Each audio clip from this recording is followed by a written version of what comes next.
and welcome to episode 6 of the Bharat Army Podcast. We hope you guys are staying at home. We hope you're staying safe. We, Bharat Army people, we are missing the cricket desperately. And in particular, we're missing the IPL. Like April and May just doesn't feel the same without some IPL, right guys? Yeah, totally. Yeah. So, because we're missing the IPL, we thought we'd bring you an IPL special. Now, it's not just an IPL special. Today, we're going to focus on the most intense rivalry in the IPL. Yep, Mumbai Indians versus Chennai Super Kings. So, our Bharat Army members who are on the panel today, we've got two who are Mumbai Indians fans. Naresh from Pune. Hi, Naresh. Hi, Eisha.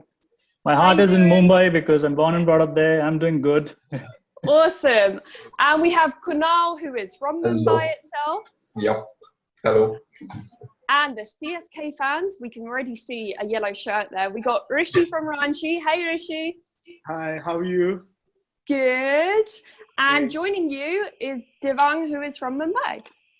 Hi, Isha, how are you? Yeah, very good, thanks. Very good.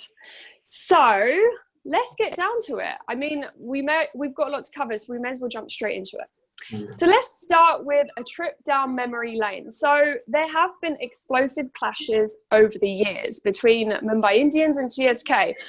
The most recent and the most memorable for me was obviously the 2019 final. But I'm going to come over to you guys. So Naresh, I'm coming to you first. What has been your most memorable battle between the two?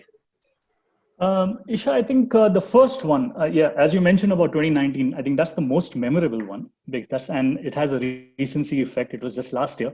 But the 2013 final, purely the way Mumbai team came back, that becomes very memorable.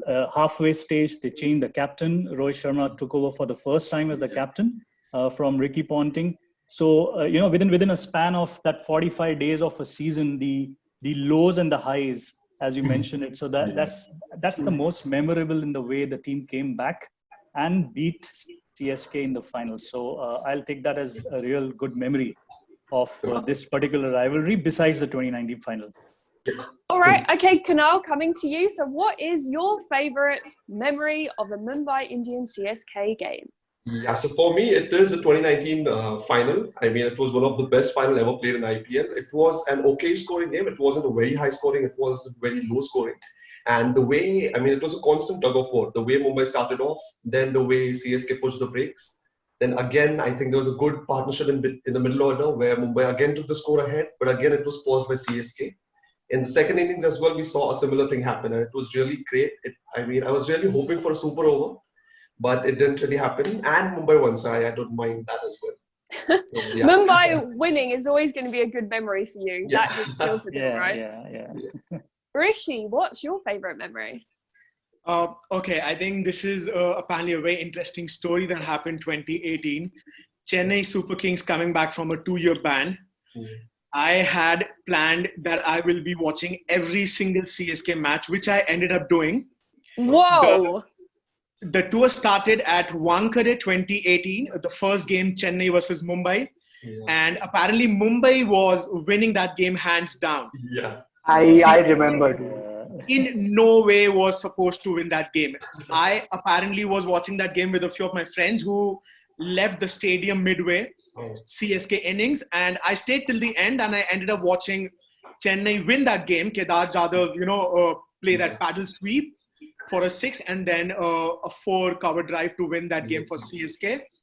And I think that entire season 2018 was a memorable one. Watched every single game Chennai played.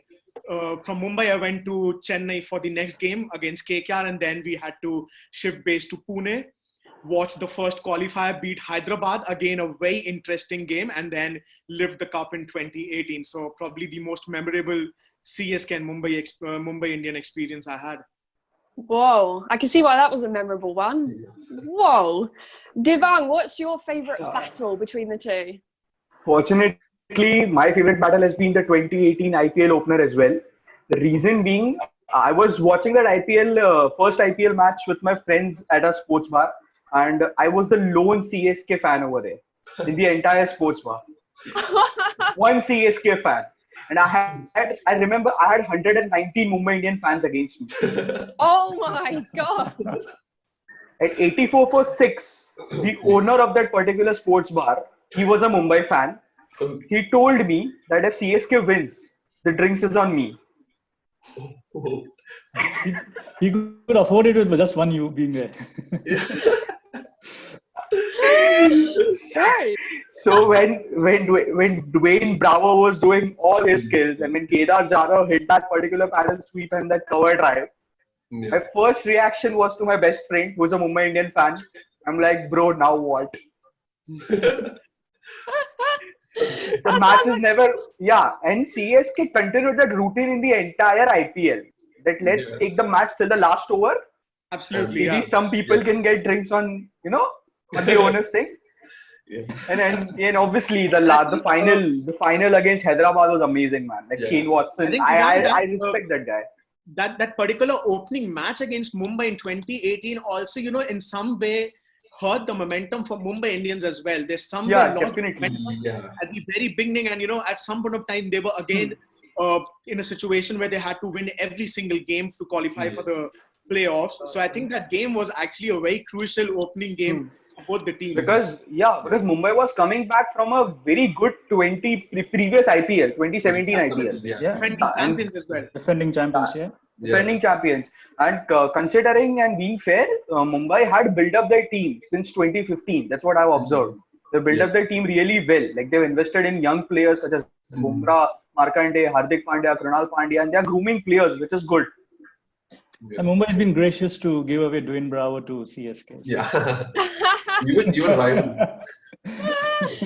Right, guys, we're going to move on to statistics, my favorite part. Now, obviously, Mumbai Indians 4 IPL titles, CSK 3.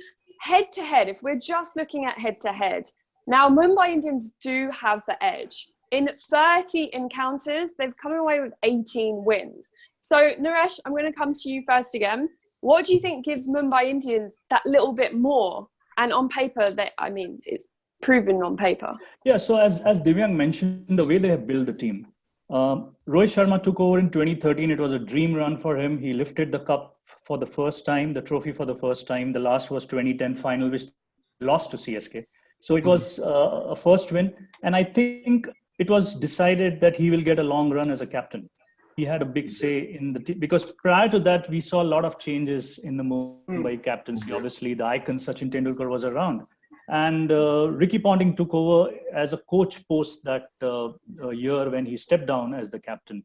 So Rohit Sharma and Ricky Ponting got along well. They have a very, very strong support team who go around getting the talent in. And that is what happened. Kyron Pollard was fresh in 2010. He became a very crucial part of the team. Bumrah had started in 2013, and you know what he has done in world cricket.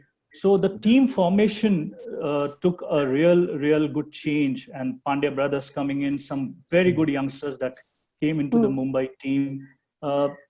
Youngsters, as I say it, because it really changed the way the approach to the game was, and Rohit Sharma being fresh, given the free hand in the way he wants to lead the team, and the team revolved around him well and gave the response to him. And if you see in the last 10 IPLs, Mumbai has been in the top 4 out of the 10, 8 IPLs they've been in the top 4. Kunal, do you agree with all of that? Yeah, the point mentioned regarding Ponting and Rohit Sharma, it's absolutely true. I remember when Ponting was made the coach, the start of that season wasn't really that good. And the moment Ponting had stepped in, he had mentioned that he would be the point of contact for the coach and the players. So what used to happen with Mumbai was there are all big names, not just in the team, in the support staff and management as well. And that's a big kind of a hurdle because everyone has their own opinions. So Ponting had made it quite clear at the beginning, the moment he took over, that he would be and that kind of cleared it and kind of streamlined the entire planning process of Mumbai Indians. And Rohit Sharma, I think it's all about the captain. Look at Chennai, look at Delhi under Gambhir and then under Shreyas Iyer. The moment he took over, there was a big change. Look at Kolkata under Gambhir. The way he took forward, it really matters with the captain. Yeah. And Rohit Sharma has been really great with that. All right. Well, Rishi, coming to you now. So head-to-head stats aside, why do you think CSK are the stronger team? You do have the second highest run scorer in the entire IPL, Suresh Raina, right? See, I think if you look at the head-to-head record, no doubt Mumbai Indians are leading the chart there. Probably in the last IPL 2019, you see Mumbai Indians and CSK faced each other 4 times, twice in the league stage, and then in the first qualifier and the finals, Mumbai Indians ended up winning all 4 games. All 4. Yeah. So in the last few years, I think Mumbai has had the edge over Chennai. But I personally feel, at the end of the day, looking at the overall record, I think that's where Chennai Super Kings is, leaving Mumbai Indians behind. Even though they played 2 IPL less as compared to Mumbai Indians as a team, they still have a better win percentage ratio and as compared to the number of games that they played.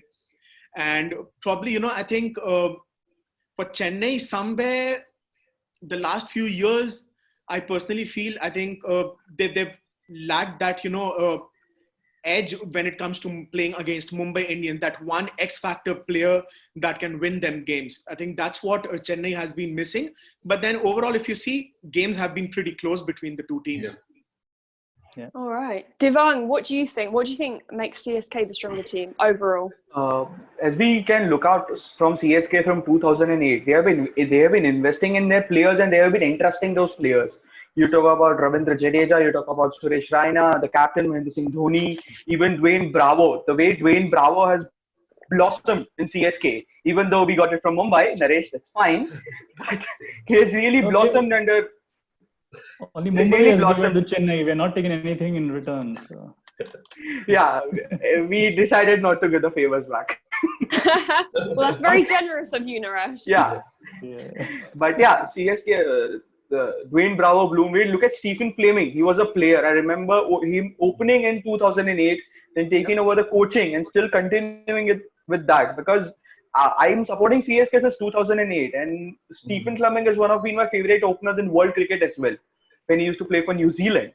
And I think investment in players is really important. It's just like stock market. The longer you hold, the better returns you get. And if you look, recently, as Rishi rightly mentioned, Mumbai had that edge because CSK always lacks that one player who can come up good against Mumbai Indians. Because Mumbai Indians get triggered when they play against CSK. Their beast mode is on. Yeah. I don't know what happens to Kieran Pollard especially. He takes it personally when it's CSK. Yeah, he's a big occasion player. If you see the finals where he is, he's done well in every final against CSK. Mm-hmm. Yeah. But I think that's what happens with Mumbai. I mean, you've observed Mumbai win very easy games. I mean, I won't name any teams, but then, there's an easy win for Mumbai, but then they lose that. And then it's against Chennai or Kolkata, and they just pick their best game out. So I think it's a bit, I don't know, it's kind of a laid-back attitude of Mumbai, which is a bit like, casual, typical Mumbai Chalta attitude. And then against Chennai, you have to give your best out. And when they show their best, Chennai, we win against Chennai. I think that's what happens with Mumbai. I agree with Kunal. The Mumbai Rajasthan match, Mumbai scored 194, I guess, in 14.1 overs. Yeah. Corey Anderson, the unlikely hero. Yeah. Aditya Tare hitting 6 in the last overs. Yeah. I remember they were chasing a net run rate. Yeah, they were chasing. Yeah, I guess Dravid removed his cap and he smashed it. I guess that was the first and last time I saw Dravid being getting capped. And Isha, though Rohit Sharma took over in 2013, there were a couple of years where his own batting position he was moving around with.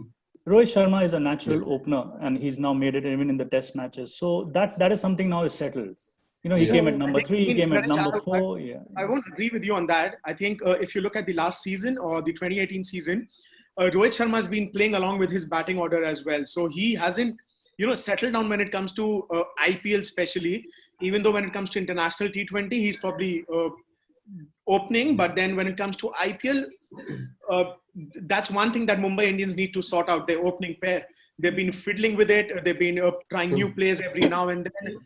Yeah. That's one thing that I won't agree with you on this. Ooh, it's heating up. I like it. We are defending champions, so it's fine. Defend.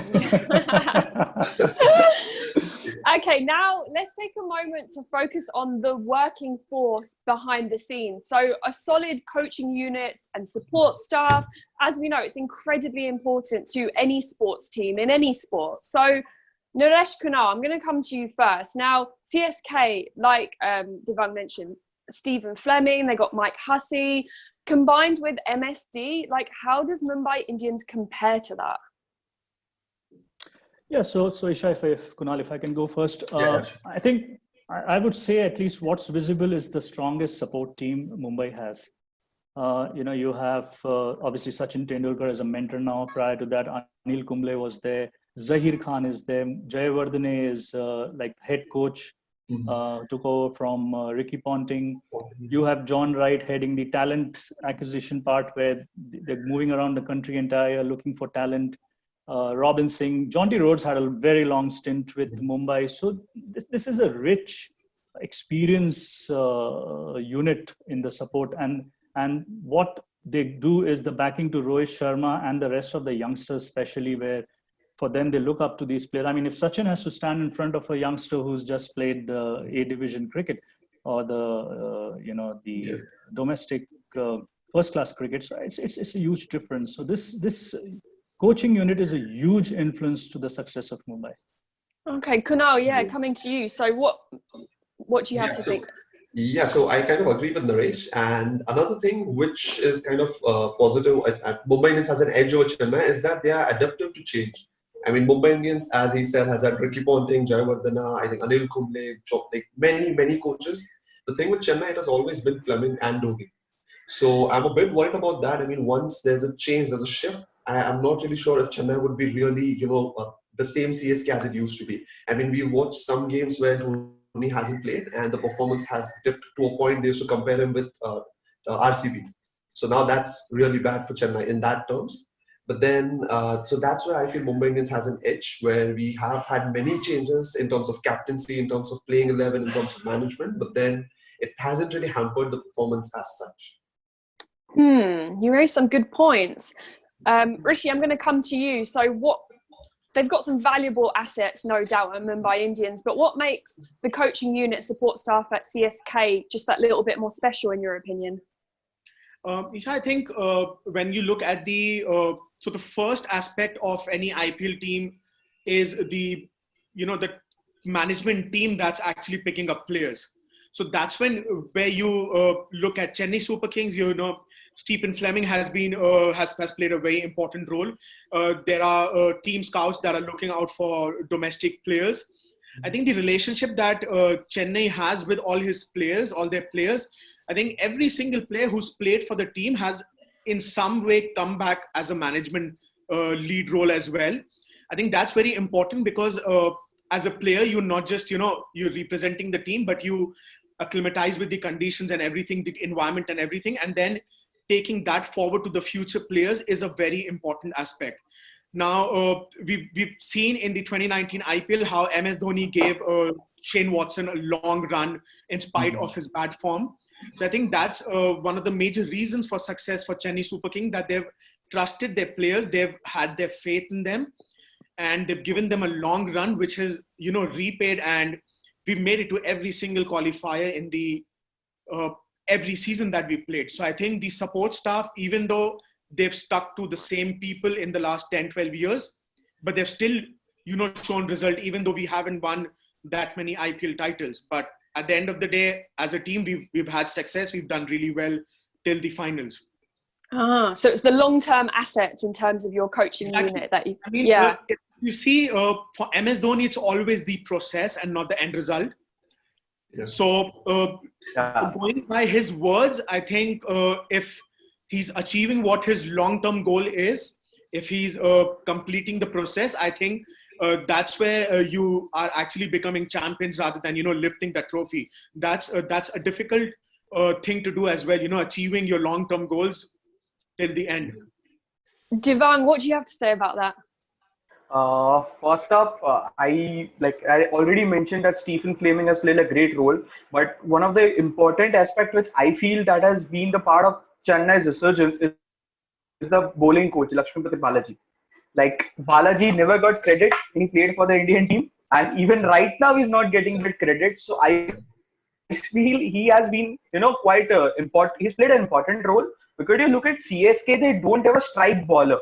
Like for example, Mumbai has Jasprit Bumrah, RCB had Mitchell Pat Cummins for KKR, Delhi has Kagiso Rabada. But when we talk about Chennai, we don't have a strike bowler who can like bowl at 140, 150 k's, get you a wicket or something like that.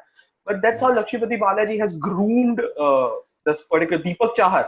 The way Deepak Chahar has come up, it's really good. He went on to play for India as well. So that's one thing. And Mike Hussey, obviously, Mr. Cricket, the yellow runs in his blood. That is his nationality or the CSK. So he has been one important factor. And yes, CSK always believes in investing into their players. Dhoni also said in one of the interview that we love to back players. He has backed Suresh Raina to a great extent. He has backed Ambimati Raidu as well. And as Kunal rightly mentioned, Shane Watson. Shane Watson himself said after the 2018 and 2019, both seasons, that Dhoni backed him really well. So that's Ravindra Jadeja. I feel that that has been one of the best backing up by Mahendra Singh Dhoni. The way Jadeja has been fielding for CSK or India, whoever it may be, but that's great for CSK. Devang, you can look at Imran Tahir for an example as well. Probably towards the end of his career, not a proper T20 player. When for T20, you look at fitness, performance, everything. Backing someone like Imran Tahir, and he's done really well for Chennai in the last 2 years, taking wickets, in the first over, striking when CSK needs, a wicket in the middle overs.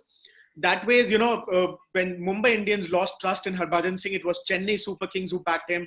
And Super Kings, Same definitely. Ambati Raidu as well. Look at Ambati Raidu was released by Mumbai Indians, and Chennai Super King took over Ambati in 2018, and the performance that he gave for us. So I think you might get those match-winning players every now and then, but backing your players and having a core team, building that relationship. So that's a very important factor that goes for Chennai Super Kings and Mumbai Indians. Sorry, I would like to add, that's, I think, a Dhoni peculiar captaincy style. We have seen this, whichever team he would lead, the way he backs. But all the names taken do cause a concern. What about Chennai, say, about 18, 20 months from now? So that could be a concern going ahead, including Dhoni himself. So, Well, now we're going to delve just a bit deeper into captaincy, and we're going to really focus on Rohit Sharma versus MSD. And this is where I'm truly divided. Like, honestly, for any cricket fan, it's going to be a tough topic to debate. Who is the better captain? Now, just bear in mind, we're only talking about IPL and their success rate so far since the IPL started. So, Naresh, going to come to you first. What does the hitman bring that MSD doesn't? The freshness. I think Dhoni is getting a bit predictable. And what's important here, we have to add one more win to Rohit Sharma against Dhoni is the final of 2017, besides just the CSK colors, So, Rohit Sharma is also a leader or a player who, if given a long stint, would get you results, and as we are talking only about IPL, he has been given that free hand. And if you see the odd years, 13, 15, 17, 19 have been Mumbai Indian wins. So, and these years have seen Chennai struggling. So a longer stint, a lot of focus on the youngsters Mumbai is getting in. The roles are very clear how a youngster with a mentor is performing. If you see, Malinga is a mentor for Bumrah. Though they play in the first 11, there's a good mentoring going on. Watch out for Mohsin Khan coming in, who's been selected this year.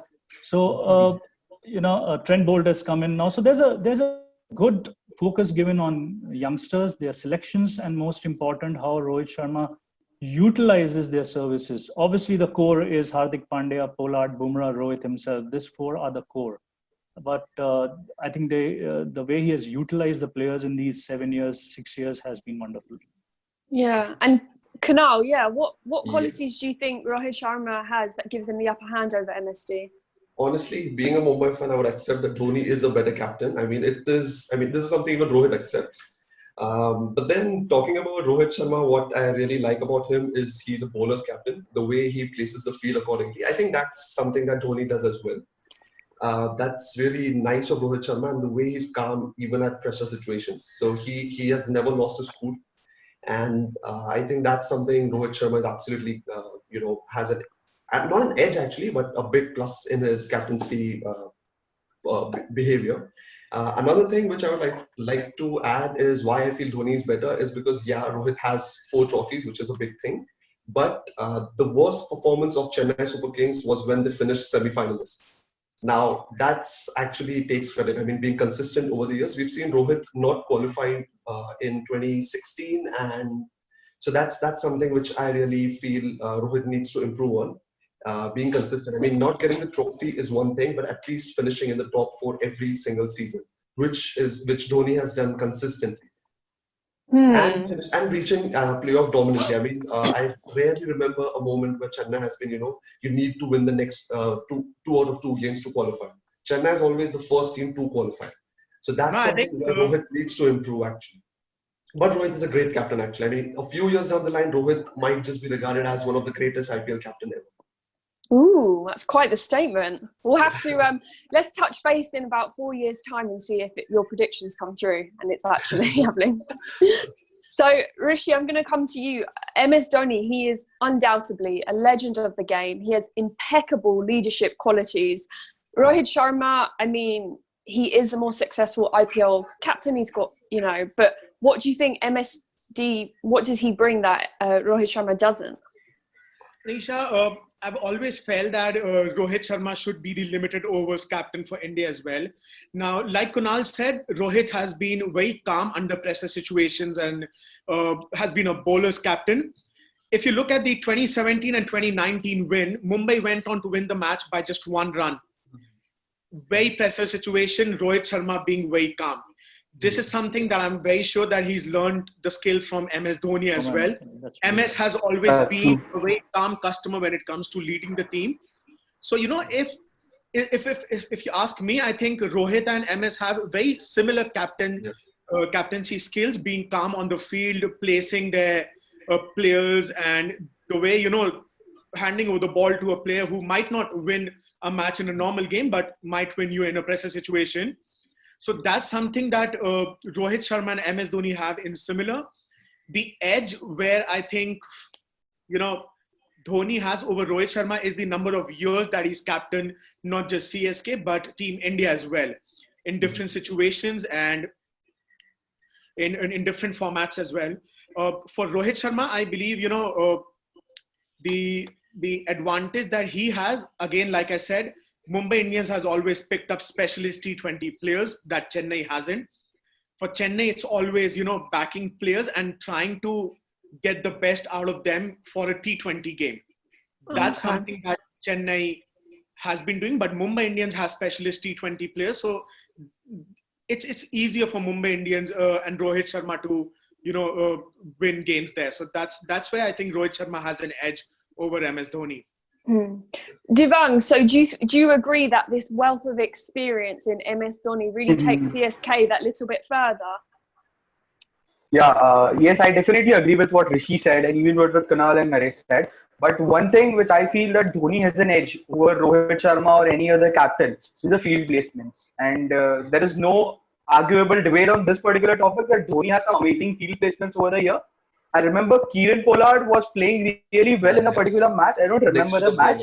And Dhoni set a fielder right straight. And Pollard was out at the next ball. 2010 final, Matthew Hilton took Kieran Pollard's catch. Yes. That I agree. As a wicket keeper, being the closest to the batsman, I think that is one art which he's done extremely well. And he knows the stance. He knows where the batsman is thinking he would want to play the next ball. So, he's done very well on that. Yeah, and also I feel that Dhoni has been pretty innovative when it comes to his captaincy. I feel it looks like he has been stagnant and he has been following the same pattern. But if you look closely, Dhoni has been innovative with his captaincy and the way he goes ahead with his team. Sometimes he likes to back himself. Sometimes he'll back another player. So that's one shuffling. But I feel Rohit Sharma has this typical Mumbai attitude in his captaincy. कि यार देख लेंगे चलना होता है यार. He has this thing in his captaincy, and that's a typical Mumbai schoolboy attitude. Rohit Sharma used to stay in Borivali where I stay, so I know how that comes. Yeah. The blood. I think MS Dhoni as a captain, the advantage that he has over every other captain is picking up players from teams who don't need them and then getting the best out of them. Shane Watson is a very good example. Look at Ravindra Jadeja, how he's grooved over the years. And the next example is Imran Tahir. Yeah. We always knew that there's one player, the New Zealand player, I keep forgetting his name. Brendan McCullum. Santner. Brendan McCullum as well. He wasn't taken up by any team, and then Chennai picked him up. Yeah.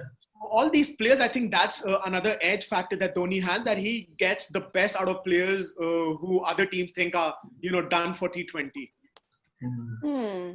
Oh, that was good point.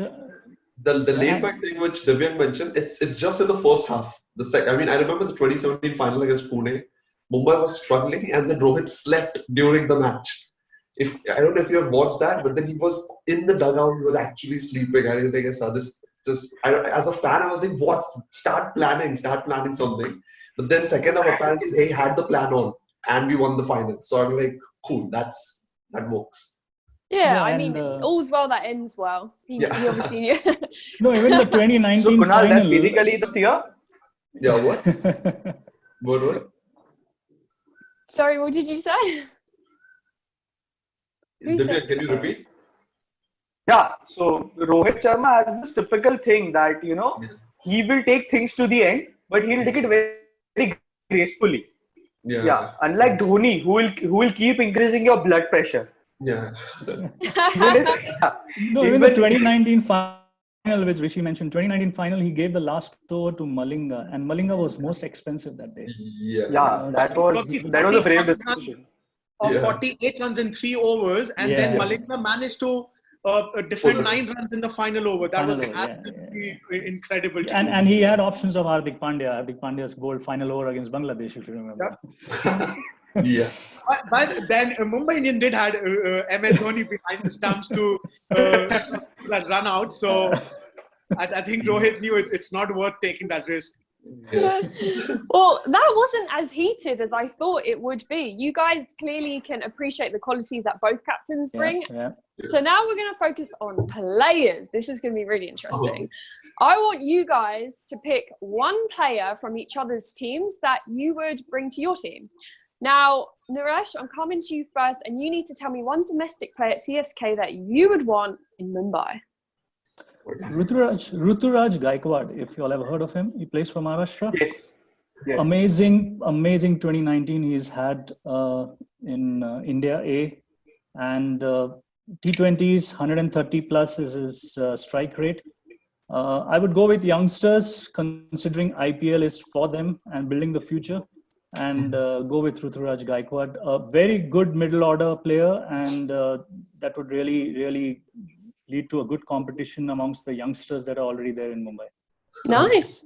Kunal, who's your international player that you'd want in Mumbai? I can pick an Indian player. If that's the case, then Dhoni straight away. I don't want anyone else.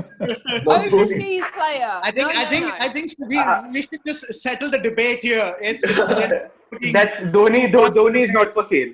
Okay, fine. So if that's the case, I would get Dwayne Bravo. I would get back Dwayne Bravo. I'm not sure why Mumbai gave him away. It's just disheartening to watch Harbhajan Singh, Dwayne Bravo, Ambati Raidu. These people, they were Mumbaikers. What happened? They're just playing in Chennai and playing against us. It's I was equally shocked because Harbhajan Singh is the second highest wicket taker for Mumbai Indians. If I'm not wrong. Okay, Rishi, can you tell me one domestic player that you'd want in wearing yellow? Okay. Hands down, Surya Kumar Yadav. I think the way this guy has performed in domestic circuit, not just IPL, I'm talking about Ranji, Vijay Hazare, and even IPL as well. I don't know if people remember crunch games against CSK, finals, semi-finals. Surya Kumar Yadav is the one who's bailed them out. So I think that's one player who's really, really underrated when it comes to T20. and I would love to see MS Dhoni, push Surya Kumar Yadav to his limits and get the best out of him. Oh my God, Rishi, you should be his manager. You just sold him like nothing. I would buy him right now. I would like to see him. I would like to see him play for India. Yeah. He's really good. Yeah, same. Really good. Same. I agree with Naresh. Divang, who's your international player that you would want from Mumbai Indians? One international player which I definitely want for CSK is Mitchell McLagan. Woo! Like, I need one good fast bowler for Chennai. Like, please give me one good fast bowler. You have taken Karan this year. You're taking Sam Karan this year. Yeah, Sam, definitely. We got Nagidi as well. Yeah. Yeah, but somehow I don't know. I like the way Mitchell McLagan comes in. He bowls that, his good length balls also comes in like a bouncer sometimes. He has that neck of pitching the ball bit behind, and the ball his outswings are really good, I feel. So definitely Mitchell McLagan. I was backing up when I was preparing. I was like Chris Lynn. I'm like no. I need a good fast bowler. Great, good choices. Now we're going to move on to what I think is the most important aspect of cricket, the fans. Now, as a neutral supporter, this is another tough call for me. Like Mumbai Indians, the fans, I've seen them, they're passionate. They come in their numbers and they support Mumbai Indians like no tomorrow. But then the Whistle Podu Army, absolutely enormous. So Naresh, I'm coming to you first. What is so special about the Mumbai Indians fans? The city of Mumbai itself. It's such a, it's a very intimidating city. The people really love the cricket. If you go back a few decades, it was all about Mumbai in cricket. So it's in the blood. Every youngster, every kid, cricket is in the blood. I'm sure cricket spread more and got more famous with IPL across the country. You go purely by social media numbers, Mumbai is right up there. Okay. People are just, they're number one on the social media fan following. But if it's difficult when you compare it. If you have to watch it on television, home and away games, it's more or less, okay, home, that home team will be dominating. So Mumbai will have all blue and Chennai will have all yellow. But it's the neutral grounds or the away grounds where I feel a little bit Mumbai has the edge. The noise is there, both the team. I mean, it's very common in any game in India, the noise would be there. But Mumbai holds that little edge, especially away from home. Okay. Kunal, what do you think is so special about the Mumbai Indians fan base? So I think I'd like to give an example of 2018 when Chennai was making a comeback, and I was there for the first match for Dhoni. And that's the thing. I thought I was the only one over there for Dhoni, being a Mumbai fan. But then the entire stadium was chanting Dhoni, Dhoni. And it was a big tweet and it got very popular and everything, which just showed how much Mumbai loves and appreciates their arch rivals who are Chennai Super Kings. And I've rarely seen this happen in any other sport where top two teams are in such friendly relations. And I've rarely seen Mumbai fans fight with Chennai fans. I mean, if you guys have a YouTube channel where we keep on posting and there's hardly any hate between the two teams. I mean, in fact, I know so many people who support Mumbai, and if Mumbai is knocked out, it's Chennai for Dhoni. And at the same time, so I think that's the beauty of IPL, the way Mumbai and Chennai fans have been mutually understanding. And that's I think the thing. fans have matured in these years. Yeah. The first year was very tough. What are we watching? Naresh, I think, the fans are you're being too cheeky. They know it's either Mumbai Indians or CSK who's going to win the IPL. So have fun as a spare backup. And at the end of the day, you're on the winning side. Hey Kunal, what's up? Yeah. So Rishi, the loyalty and passion from the Whistle Podu Army, how does that compare to the Mumbai Indians fans then? I mean the long-standing ones, not the ones that switch at the last minute. I think the Whistle Podu Army and the CSK fans any day. If like Kunal said, 2018, the first match, that's where I started my 2018 journey as well. It was amazing to see half the stadium Wankhede turn yellow. Yeah. I mean, so many people turning out in huge numbers to support CSK. Yeah. And that very same year, Chennai had to move their base from Chennai to Pune after one game. And one train full of fans traveled from Chennai to that was amazing. Pune, the Whistle Podu Army. Yeah. And believe me, the first match that we played at Pune, I got the chance to interact with a few Whistlepool Army representatives, and hearing their stories was another incredible experience. And Wow. the part about a fan base is, for Chennai, I feel is the 2 years that they were banned, their fan followings didn't go down. If you look at the social media number, it just went up.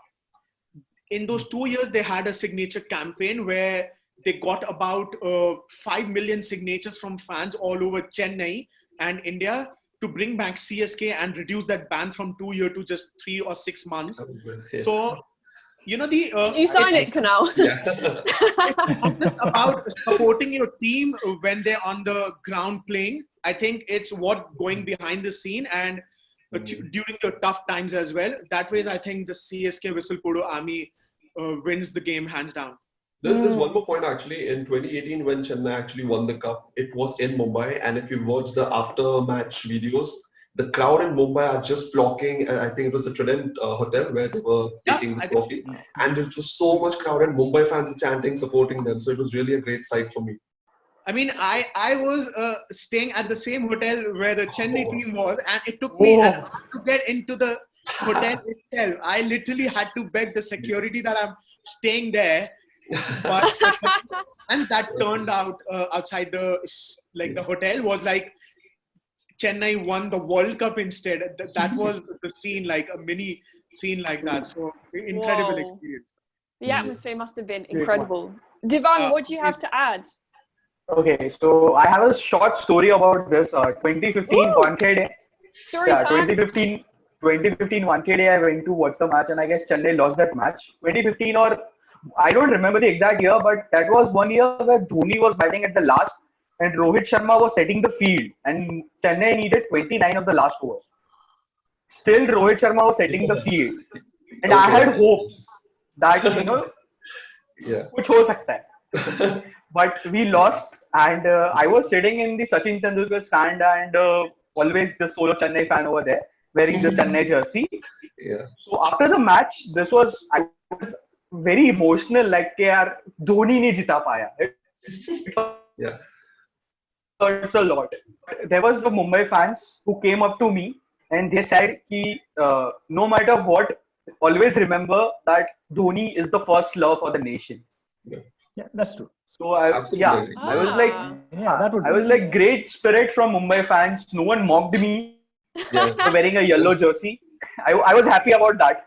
No one mocked me for doing that. They were like, okay, you support, because some people were taken aback. You are from Mumbai, you are supporting Chennai, but they do understand my love for Thala Dhoni. So it's totally fine. So I've seen people troll KKR fans. I've been for a MI KKR, and people are just trolling those KK har karke, they were teasing them. Then there was RCB fans, they were teasing them. But for against Chennai, it has never been a teasing. I mean, everyone chants everyone chants Sachin as well. So it's really a nice sight as a cricket fan. I have been to a Mumbai RCB match as well, and trust me, RCB fans were about to cry. Yeah. Mumbai. I am like, you don't go for a Mumbai RCB match at 1K day. Never do that. Oh, guys, you put up some really superb arguments. Yeah. That's all we've got time for today. But I have to say, long live the Mumbai Indians CSK rivalry, because I think a bit of healthy competition is always a good thing. Yeah. Under pressure, definitely. it always pays off. Guys, thank you so much for your views. Let's have a round of applause for everyone. Yeah. Before we end the podcast, what about you? Your favorite IPL team going forward, huh? I can't say. I mean, this podcast has made it even more difficult for me to pinpoint. Honestly, I'm a neutral supporter. I'm just an IPL fan, and the entertainment that this rivalry provides me with is enough. So there you have it. Eisha, deep down, are you an RCB fan? Just in case. You sound like one. Yeah. What did you say? Deep down, are you an RCB fan? Yeah, when you just said about the RCB fans crying, I was one of them. Like, oh. And any IPL fans, if you're watching, if you're listening, what are your views? We want to hear from you all the time. So comment below what you guys think, and whether you're tuning in from Spotify, from Apple Podcasts, or if you're watching it on YouTube, make sure you follow and subscribe for more uploads. I can't believe we've reached 6 episodes already. Like, time really flies when you're having fun. It's definitely helping me get through the lockdown with no cricket. So thank you so much for tuning in, guys, and to episode 6. And I guess we'll see you soon. So take care, and thanks for all the back.